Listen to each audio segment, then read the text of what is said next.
As Israel scrambled big time to intercept an unprecedented attack from Iran, the IDF was also involved in very heavy back and forth fighting with Hezbollah.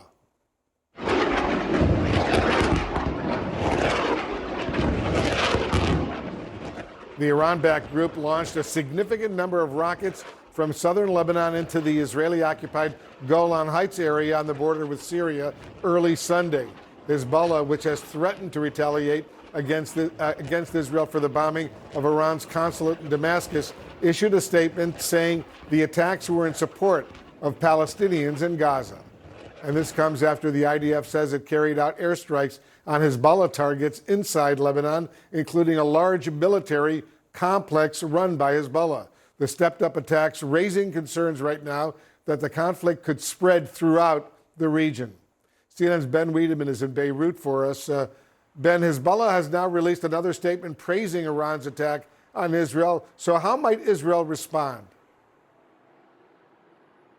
At the moment, Wolf, it doesn't appear that things are going to radically change on the border between Israel and Lebanon. Now, today, I counted 7, possibly more Israeli strikes on Hezbollah targets, only 2 Hezbollah counterstrikes on Israeli targets.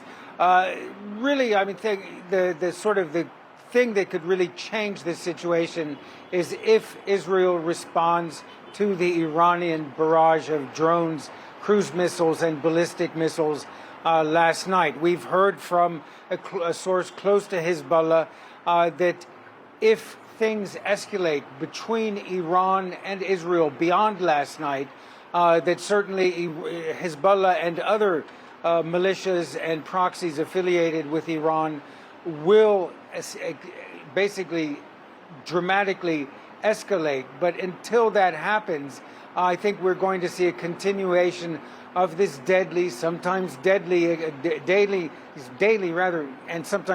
exchanges between Hezbollah and Israel. Now, speaking to other sources here, they have indicated, however, that Israel in the long term does plan to try to take decisive action against Hezbollah. We've heard, for instance, that unlike in November last year when there was that brief truce between Israel and Gaza and Hamas, Hezbollah observed that truce, and so did Israel. So the border was quiet.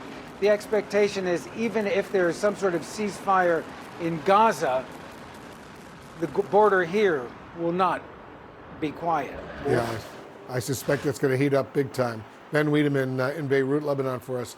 Ben, thank you very much. And our special coverage will continue right after a quick break. In a short time from now, the United Nations Security Council will hold an emergency meeting in New York. And it comes as we're learning that Iran told the U.S. through a private message that it's done with its retaliation against Israel. Let's bring in Robin Wright. She's a fellow over at the Woodrow Wilson International Center and a contributing writer at the New Yorker magazine. Robin, thanks very much for joining us. How do you read Iran's message that its retaliation is over? Well, the fact that it sent this message even as its attacks continued, its missiles and drones were still in the air, is a signal that it really wanted to have this one and done, at least short term. The danger at the moment is that Israel is playing the short term. It has military superiority.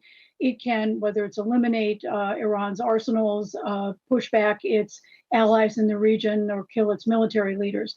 But it doesn't really have a long-term strategy when it comes to what are its goals. Is it to contain Iran? Is it to eliminate its nuclear program? Is it to, push for regime change? In the meantime, Iran is playing the long game, and it is willing to undertake what was a very daring and unprecedented barrage or swarm of attacks on Israel, but it is playing for the long term. It over the last 42 years has taken what was a group of small scale militias and turned it into the most powerful alliance in the Middle East. Israel now faces conflicts, militias, well-armed militias on 5 frontiers in the Middle East, and that's not something that one attack on a consulate in Damascus or one counterstrike after what happened last night is going to eliminate. The they've crossed a threshold in the Middle East, and there's no rolling it back. And you know this region well. How did Iran view this action? Was Iran's leadership, Robin, united on this decision to attack Israel? Iran's regime is now kind of full of ultra hardliners. They're down to they've shed many of the layers of other revolutionaries along the way. There's a sense that the regime is kind of paranoid right now. It feels, since the United States withdrew from the nuclear deal, with the tensions playing out with Israel and now over Gaza, Iran feels more of an existential threat. I suspect there was some debate, there always is in Iran, but they moved fairly expeditiously in mobilizing what was, the largest attack by Iran on Israel, unprecedented, the only one, since the revolution of 1979. Yeah, I remember those days, 1979, when there was that overthrow of the Shah. But before then, Israel and Iran, under the Shah, had very strong relations. They were almost like allies in that part of the world. But all that changed in 1979 during the overthrow of the Shah. The Israeli president, Isaac Herzog, told me in the last hour or so here on CNN that Israel doesn't seek war and is considering its options, he said, cool-headedly and lucidly. How might Israel respond? What do you think? Well, look, Israel has a lot of options, and they're not just kinetic. It can engage in cyber campaigns. Its